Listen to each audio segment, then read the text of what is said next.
ډاکټر صاحب ښاغلی ولسمشر محمد اشرف غني وایي د افغانستان د سقوط لاملونه مې په ډاګه کړل. غني وویل زما لویه تېروتنه پر امریکا باور کول ول. هغه ویل که به په امریکا باور نه وای کړی نو اوس به افغانستان حکومت شتون درلودو. د خرابات ټي وي چینل درنو لیدونکو سلام، ستړي مشئ، وخت مو بخیر. هیله لرم چې جوړ او روغ به یې. په سر کې یادونه کوم که خرابات ټي وي چینل مو نوي سبسکرایب کړی، په درنښت سره خرابات ټي وي چینل سبسکرایب کړئ. افغان ولسمشر اشرف غني وایي ته د تر ټولو ستره تېروتنه په امریکا او د افغانستان پر نړیوال شریکانو باور کول و.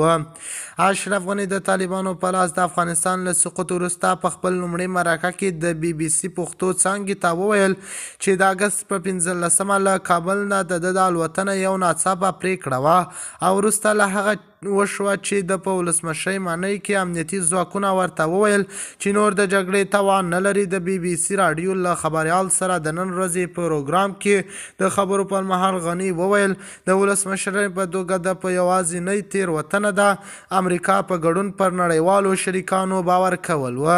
هغه وایي چې د دې د افغانستان په غوسه پوهیږي او د طالبانو لخوا د افغانستان د کړندۍ نیولو پړه پر ده اچوي. هغه د هم ویلي امریکا له طالبانو سره تر هوکړې وروسته د 50,000 طالب بندیانو د خلاصون لپاره د اخطار نیټه ټاکلې وه چې د اګست میاشتې د پیښې یو اصلي عامل و. نوموړی زیاتوي چې له طالبانو سره د امریکا د سولې خبرې هسې یو بهانه ده.